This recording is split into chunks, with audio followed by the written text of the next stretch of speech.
On a hot afternoon in Ouagadougou, the motorcade of Burkina Faso's young president slowed at a crowded intersection. Cameras clicked, people waved, and soldiers stood at attention. But as Ibrahim Traoré glanced from the tinted window, his eyes locked on a figure that seemed pulled out of another life. A man, thin, ragged, and hollow-eyed, was crouched at the edge of the pavement, hands stretched out for coins. In that instant, the president's heartbeat stopped. He knew that face. It was not a stranger. It was his old school friend, and the world would soon see what he chose to do. Years earlier, long before uniforms, titles, and television screens, Ibrahim Traoré had been just another village boy with dusty shoes and calloused palms from chores.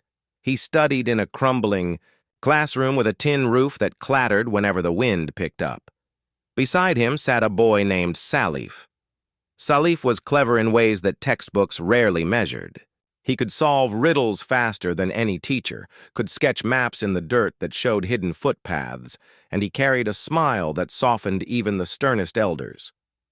They were more than classmates.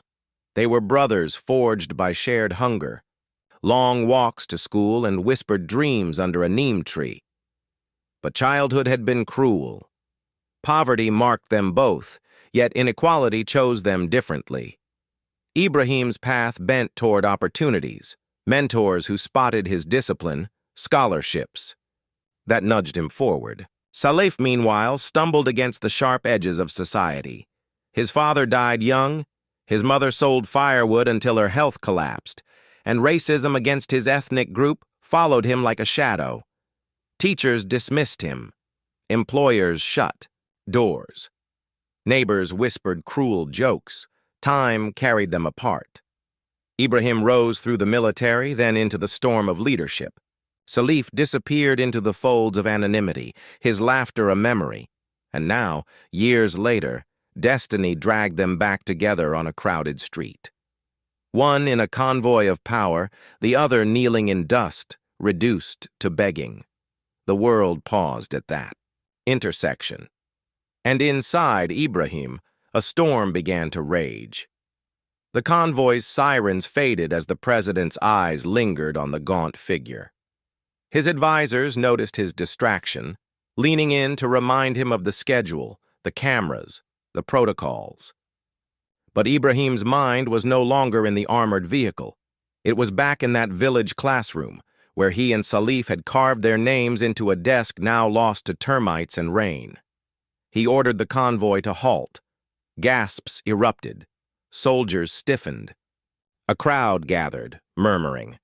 Few could imagine what had caught the president's attention. Slowly, Ibrahim stepped onto the scorching pavement. The beggar flinched at the sudden halt of vehicles. When he looked up, his eyes widened with disbelief. His lips quivered, trying to form a name that felt impossible. Ibrahim? The years of hardship clung to Salif's body like chains. His skin was weathered, his clothes torn, and his back bent under invisible weight. He had been battered not only by poverty, but also by a society that refused him dignity. He carried the silent scars of systemic rejection, denied jobs because of his heritage, mocked in markets for his accent, and pushed aside whenever he sought equality. As Ibrahim approached, whispers ran through the crowd. "Why is the president walking toward a beggar?" Salif lowered his gaze, ashamed. He extended his hand timidly, as though afraid even charity would be denied. Ibrahim's steps slowed. The world seemed to shrink into that narrow strip of pavement where two lives, once parallel, had diverged into opposite extremes. The memories pierced him. Salif sharing the last piece of bread on a hungry morning, Salif defending him from older boys who mocked his dark complexion, Salif's laughter when they swore they would both change the country one day. Now that dream lay in ruins, and its fragments had cut Salif deepest. A wave of emotions surged through Ibrahim. Grief, anger at a society that discarded men like Salif, guilt that he had escaped while his friend was crushed, and fear that any action he took now would define not just him, but the presidency itself. Behind him, his bodyguards whispered, "Mr. President, this isn't safe. Step back." His advisors muttered, "The cameras are rolling.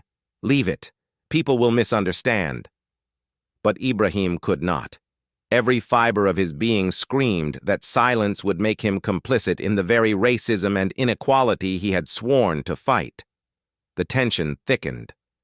The crowd leaned closer. The beggar's hand trembled in the air. What would he do? The moment stretched like eternity. Dust swirled in the air, sunlight burned on polished car doors, and all eyes pinned themselves on the young president. Then, without warning, Ibrahim knelt. He did not stand above Salif. He did not extend coins as though tossing scraps.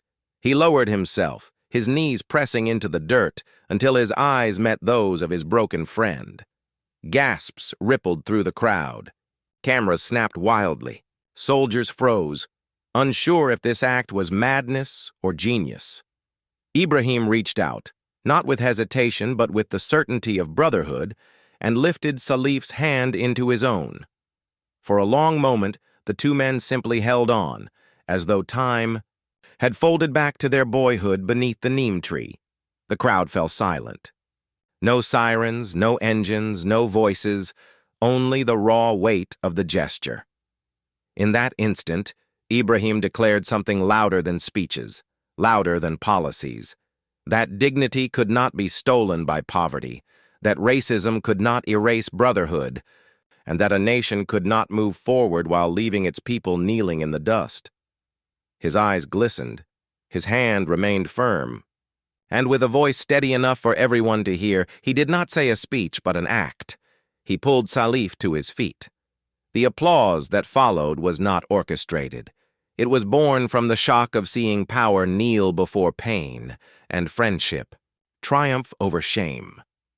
The scene spread like wildfire. By nightfall, images of the president kneeling beside a beggar flooded social media, television, and radio.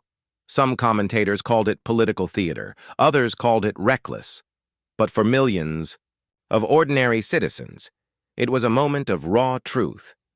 Salif was taken into care, not hidden away, but embraced as a symbol of resilience. Ibrahim ordered that he receive housing, education, and support to rebuild. But more than one man's life was changed. The act sparked a broader conversation about systemic racism, about the invisible walls that kept entire communities shackled in cycles of despair. Crowds marched, not in protest, but in solidarity, demanding reforms in workplaces, schools, and government offices to ensure that no child's future would collapse under the weight of prejudice. Journalists dug up stories of others like Salif, silenced by poverty and discrimination, now given voice. And Ibrahim himself? He carried the burden of that moment, knowing critics would question him forever. Yet he also knew that leadership was not about comfort, but courage. For Salif, the journey to healing would be long, but he no longer faced it alone. As the dust settled on that historic afternoon, one truth lingered stronger than all.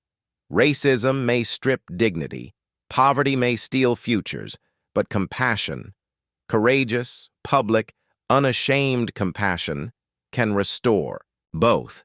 And so the story closed not with applause, but with a question that echoed in every heart that heard it.